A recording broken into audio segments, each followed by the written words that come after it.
Hello learners, welcome to exam preparation. कैसे हैं आप सभी? आई होप आप लोग सभी अच्छे होंगे और जमकर एग्ज़ाम की तैयारियां कर रहे होंगे। सो आज का जो सब्जेक्ट है वो है कम्युनिकेशन स्किल्स इन इंग्लिश। इस सब्जेक्ट के मैं ऑलरेडी 3 क्वेश्चन सॉल्व कर चुकी हूँ जो कि दिसंबर 2022 के क्वेश्चंस है। Question number 1, question number 2 and question number 3 आप प्लेलिस्ट में जाकर चेक कर सकते हैं। मैं लिंक इसका डिस्क्रिप्शन में आपको प्रोवाइड कर दूंगी। आज का जो क्वेश्चन है क्वेश्चन नंबर 4 है। इस क्वेश्चन में आपसे बोला गया है कि आपको एक रिपोर्ट लिखनी है जो कि 350 वर्ड्स में लिखनी है और 20 मार्क्स की होगी।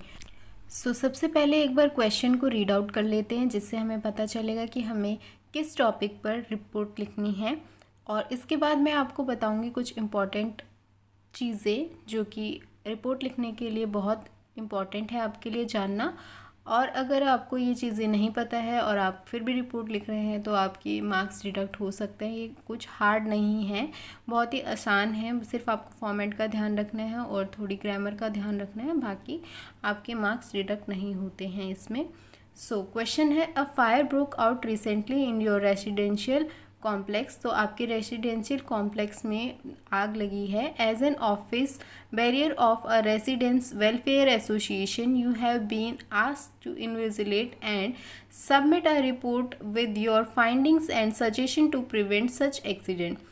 आपको एक रिपोर्ट तैयार करनी है, इन्वेस्टिगेट करना है और रिपोर्ट में ये बताना है कि आपने वहाँ क्या क्या फाइंड किया और आपके क्या सजेशन है इस तरीके के एक्सीडेंट से बचने के लिए। तो अब बात कर लेते हैं उन पॉइंट्स की जो आपको रिपोर्ट लिखने से पहले पता होनी चाहिए, जो इम्पॉर्टेंट है।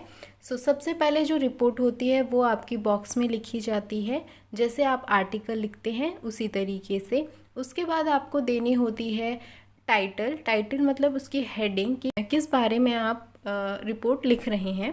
उसके बाद नेक्स्ट जो लाइन होती है वहाँ पे आपको देना होता है कि रिपोर्टर कौन है, किसने रिपोर्ट लिखी है। उसके बाद उसमें डेट बताएंगे, एक्सीडेंट वाले दिन की डेट, एरिया बताएंगे, लोकेशन बताएंगे कि कहाँ पर वो एक्सीडेंट हुआ है। उसके बाद इम्पॉर्टेंट पॉइंट ये है कि रिपोर्ट हमेशा पास्ट में लिखी जाती है क्योंकि वो एक्सीडेंट हो गया है उसके बाद आपने रिपोर्टिंग की है। एंड लास्ट इम्पॉर्टेंट पॉइंट, कुछ क्वेश्चंस होते हैं रिपोर्ट लिखने के बाद जिनका आंसर आपको रिपोर्ट के अंदर मिलना चाहिए, जैसे कि एक्सीडेंट कहाँ हुआ, एक्सीडेंट की क्या वजह थी, एक्सीडेंट कब हुआ और एक्सीडेंट में कितने लोगों की जान गई या कितने इंजर्ड हुए। ये सब पॉइंट ध्यान में रखने हैं। इन सब क्वेश्चंस का आंसर आपको आपकी रिपोर्ट के अंदर से मिलना चाहिए तो ही वो करेक्ट होगी, अदरवाइज़ कुछ प्रॉब्लम है आपकी रिपोर्ट के अंदर जो कि आपको चेक करनी होगी। तो चलिए देखते हैं कि मैंने किस तरीके से रिपोर्ट तैयार की है। सबसे पहले मैंने टाइटल दिया है fire broke out in residential complex. आप अपनी मर्ज़ी से कुछ भी टाइटल दे सकते हैं इस क्वेश्चन के रिगार्डिंग। कुछ भी का मतलब ये नहीं कि आप कुछ भी लिख देंगे। इसके बाद नेक्स्ट लाइन में मैंने लिखा है reported by Jyoti, secretary residence welfare association. जिसने रिपोर्ट किया है उसका नाम और उसका क्या डेजिग्नेशन है वो लिखना है आपको, ठीक है। उसके बाद नेक्स्ट लाइन में मैंने क्या लिखा है, डेट लिखी है कि किस दिन एक्सीडेंट हुआ, ये किस दिन की रिपोर्ट है। 18 जून 2023 अर्पित अपार्टमेंट का नाम आप कुछ भी दे सकते हैं क्योंकि क्वेश्चन में आपको मेंशन नहीं किया गया हुआ है और जो रिपोर्ट लिख रहा है उनका भी नाम मेंशन नहीं किया गया है, तो आप वहाँ भी अपनी मर्ज़ी से नाम लिख सकते हैं। मैंने ज्योति दिया है, 18 जून 2023 दिया है डेट, अर्पित रेजिडेंस दिया है जो कि न्यू दिल्ली में है और फिर वहाँ से मैंने अपनी रिपोर्ट को स्टार्ट किया है। रिपोर्ट मैंने स्टार्ट की है, major fire broke out in Dwarka. Delhi में कहाँ पर? द्वारका में ये फायर एक्सीडेंट हुआ है। I saw that a building was burning badly. जो आपने देखा है वो लिखना है। यहाँ पे देखिए मैंने यहाँ पे सॉ का यूज़ किया है, मतलब पास्ट में लिखी है मैंने रिपोर्ट, ये आपको ध्यान रखना है, रिपोर्ट को पास्ट में लिखना है।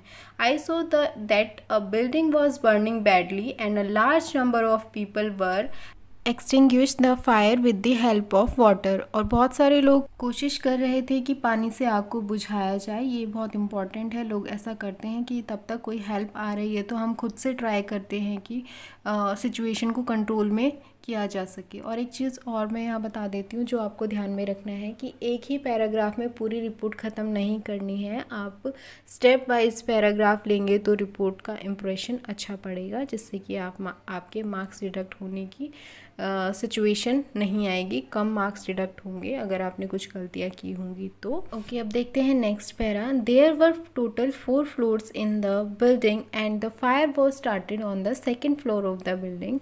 सो जिस बिल्डिंग में आग लगी थी, जिसमें ये एक्सीडेंट हुआ था, उसमें टोटल 4 फ्लोर्स थे। जो आग लगना स्टार्ट हुआ था, जहाँ से एक्सीडेंट हुआ था, वो सेकेंड फ्लोर था बिल्डिंग का। Immediately after the fire people informed the fire department and within 20 minutes 2 fire reached the accident spot। तो आग लगने के तुरंत बाद लोगों ने इन्फॉर्म किया फायर डिपार्टमेंट को और 20 मिनट के अंदर अंदर 2 जो फायर टेंडर्स थे वो एक्सीडेंट स्पॉट पर पहुंच गए थे। On arrival fire brigade starts their rescue mission and started rescuing the people who trapped inside the building. और इमिडिएटली आने के बाद जो फायर ब्रिगेड्स थे उन्होंने स्टार्ट किया रेस्क्यू मिशन। जो सबसे पहले उनकी प्रायोरिटी होती है कि जितने भी लोग हैं उन्हें जल्दी से जल्दी बाहर निकाला जाए एक्सीडेंट स्पॉट से। सो उन्होंने रेस्क्यू स्टार्ट किया जो भी लोग बिल्डिंग के अंदर फंसे हुए थे उनका। There were total 125 in the entire building. जो पूरी बिल्डिंग में लोग थे वो 125 थे।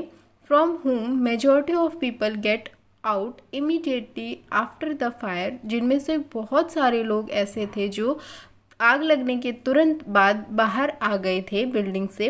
While 30 people badly burn. जिनमें से 30 लोग जो नहीं निकल पाए थे वो बहुत ही बुरी तरीके से जल चुके थे। Some of them battling with fatal injuries. All patients were taken to the near hospital.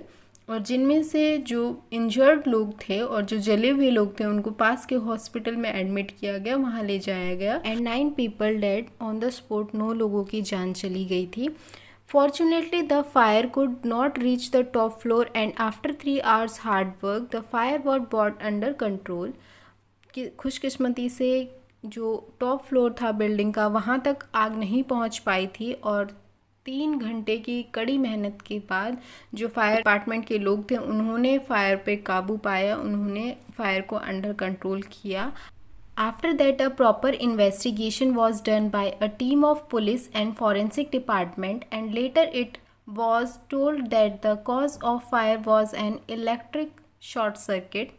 So proper investigation जो कि पुलिस की टीम के द्वारा की गई थी और फॉरेंसिक डिपार्टमेंट के द्वारा की गई थी, उसके बाद उन्होंने ये बताया कि जो फायर का कॉज था, जो वो एक्सीडेंट का कॉज था, वो था इलेक्ट्रिक शॉर्ट सर्किट।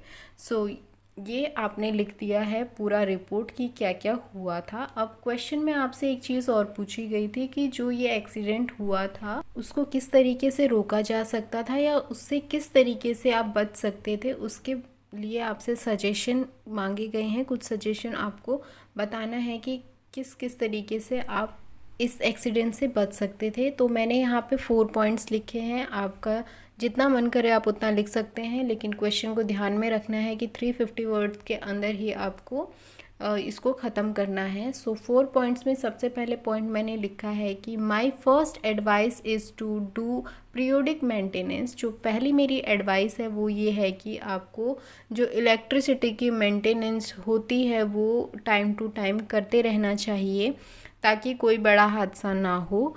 सेकंड जो पॉइंट लिखा है मैंने वो है if you notice that some cables are open it is advisable to replace them as soon as possible. कि आपने नोटिस किया होगा, कई बार देखा होगा कि कुछ जो तारें होती है, केबल्स होती है, वो यूं ही खुली रहती हैं।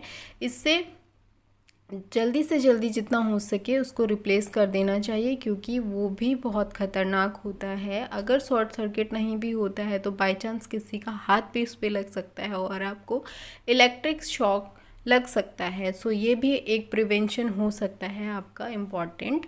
नेक्स्ट जो मैंने पॉइंट लिखा है is avoid overloading your electrical sockets. जो आपके इलेक्ट्रिकल सॉकेट्स होते हैं उनको ओवरलोडिंग से बचाना चाहिए। दस avoiding the use of adapters और मल्टीप्लग्स।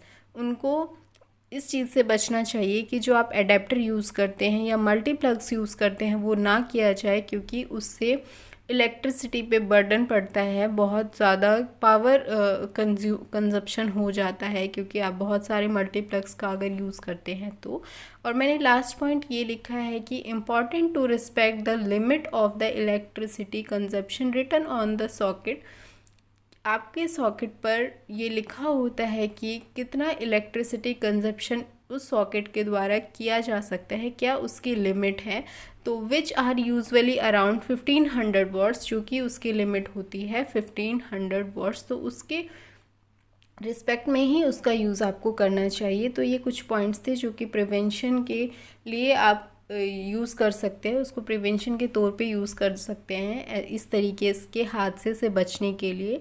सो यहाँ पे मेरी रिपोर्ट होती है कंप्लीट। सो आई होप आपको ये समझ में आया होगा कुछ पॉइंट्स। अब जैसा कि मैंने कहा था कि कुछ क्वेश्चंस के आंसर आपको मिलने चाहिए यहाँ पे। सो सबसे पहले पहला क्वेश्चन ये हो सकता है कि किस डेट को हुआ था, तो मैंने डेट मेंशन किया है, ठीक है। फिर क्या कॉजेज़ हो सकते हैं, जो एक्सीडेंट हुआ है वो मैंने मेंशन कर दिया है। फिर कितने लोग इंजर्ड हुए या कितने डेथ हुए, कितने कैजुअलिटीज़ हुई हैं वो मेंशन किया हुआ है मैंने यहाँ पे।